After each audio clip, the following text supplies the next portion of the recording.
Otep à tous, bien-aimés frères et sœurs. On a beaucoup épilogué sur le fameux contrat du siècle qui a été signé par Laurent Désiré, par Joseph Kabila entre la Chine et la RDC. Nous avons aujourd'hui les fanatiques des États-Unis. Je dis bien fanatiques, pas les réalistes, mais fanatiques. Ceux qui, c'est-à-dire qu'ils peuvent donner leur vie pour l'Amérique.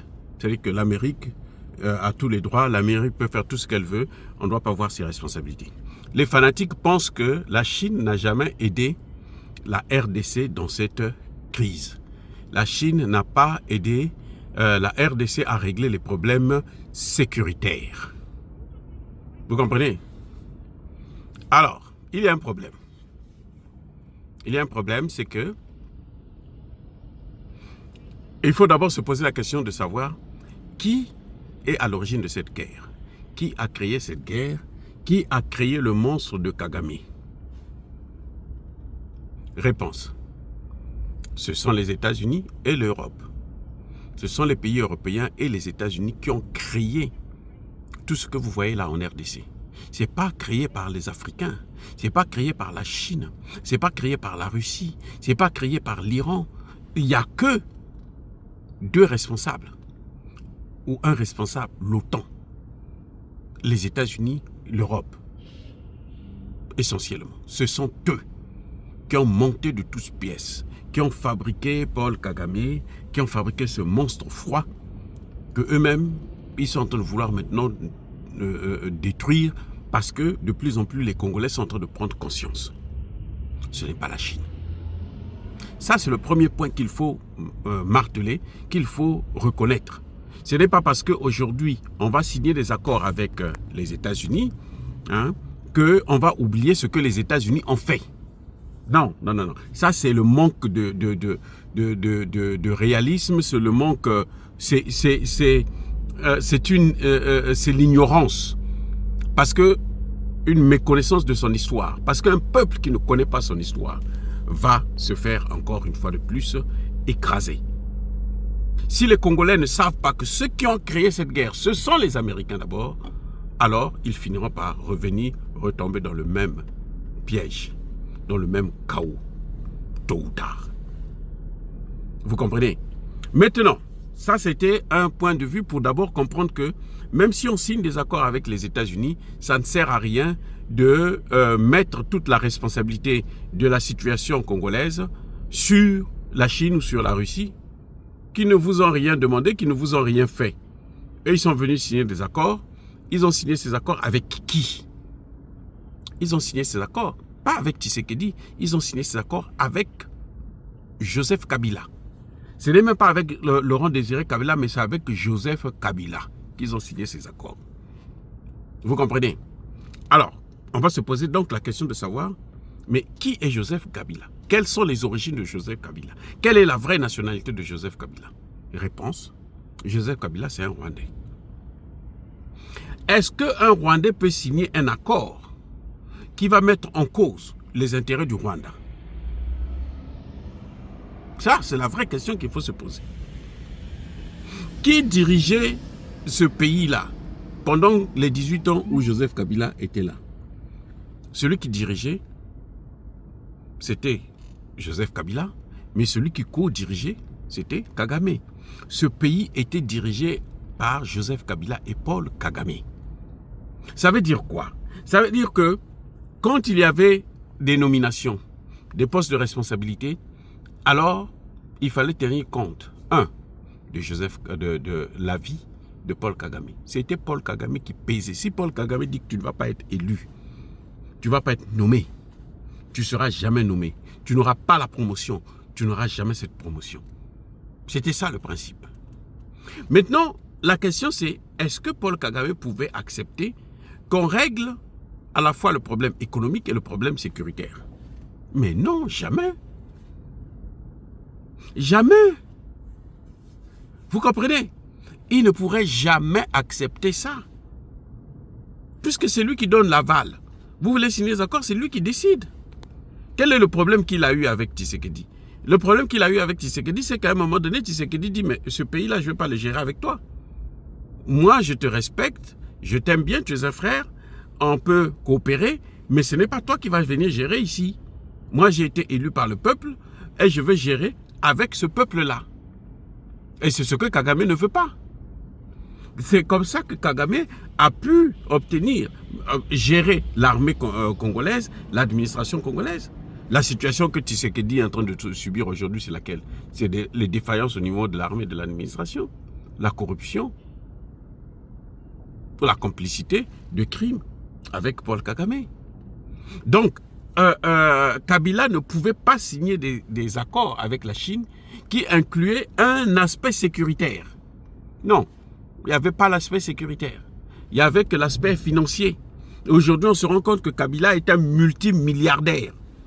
Il a des carrés miniers, il a des buildings, il a des supermarchés, il a des hôtels, il a tout. L'argent là venait d'où? Mais c'est l'argent de la Chine. C'est l'argent des Chinois qu'il prenait.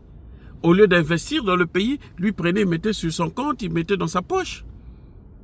C'est avec cet argent qu'il est en train d'alimenter maintenant la guerre à l'Est.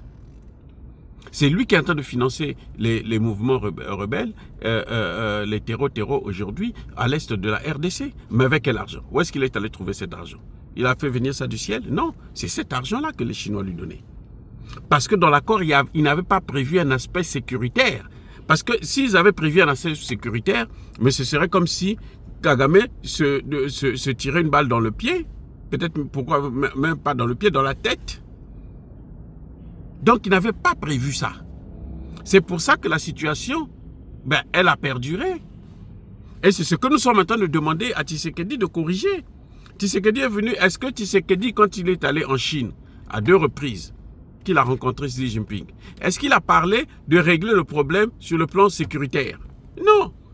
C'est aujourd'hui qu'on commence à parler de la sécurité avec les Américains. Pourquoi? Parce que les Américains, eux, ils veulent, quand ils viennent piller, il faudrait qu'il y ait la sécurité. Et les Américains vont piller où? Mais ils vont piller ce qu'ils prenaient avant là. Maintenant, ils veulent prendre ça maintenant au vu et au sous de tout le monde. Parce que de plus en plus, il y a les bruits qui sortent, il y a les gens qui manifestent, des déclarations. La vérité est en train de sortir que l'Amérique est en train de détruire la RDC. Donc maintenant, ils veulent prendre ça légalement avec un accord. Mais comme ce sont les mêmes matières qu'ils veulent prendre à l'Est, là, ils ne peuvent pas prendre ça s'il y a toujours l'insécurité. Et maintenant, ils vont régler le problème que eux, ils ont créé. En fait, les Américains ne viennent pas pour faire la guerre contre qui que ce soit. Ils viennent seulement pour demander à Kagame, retire-toi. Maintenant, nous, on va prendre ça sans toi. Toi, tu peux maintenant aller te cacher chez toi là-bas. Va souffrir dans ta misère là-bas. Voilà la réalité. Ce n'est pas un problème où la Chine n'est pas venue aider. Non, les accords n'avaient pas prévu ça.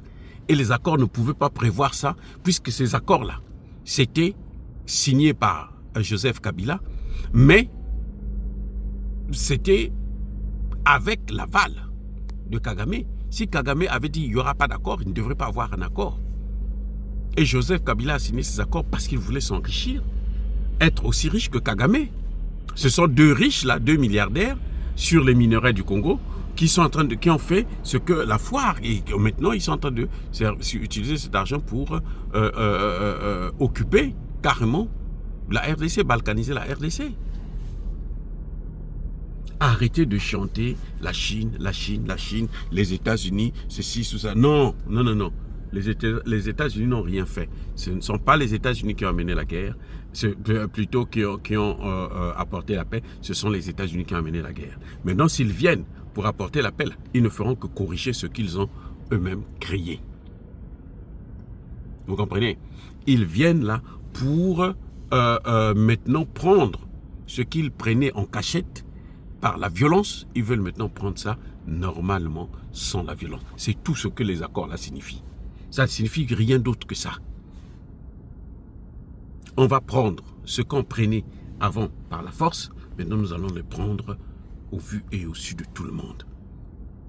Et ça suppose qu'il faut qu'on apporte la paix, puisque c'est nous qui avons amené la guerre là-bas. Les Chinois ne sont pas responsables.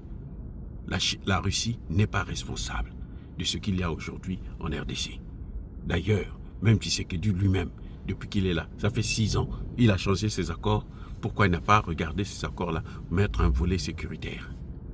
Les accords, on peut les modifier, on peut les amender, on peut les corriger. Tshisekedi l'a fait? Non.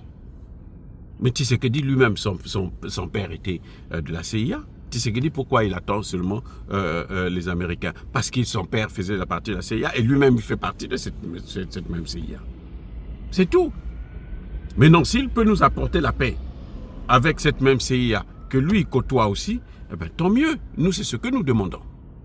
Voilà. Mais ça ne sert à rien de critiquer la Chine. Non, la Chine, aujourd'hui, c'est la première puissance économique du monde. Vous comprenez? C'est la première puissance, ce n'est pas les États-Unis, c'est la Chine. Sur le plan militaire, c'est la Russie. Les États-Unis sont maintenant au milieu. Et le dollar, là, il est en train de déprécier. Et on ne sait pas jusqu'où ça va aller. Les amis, soyez bénis.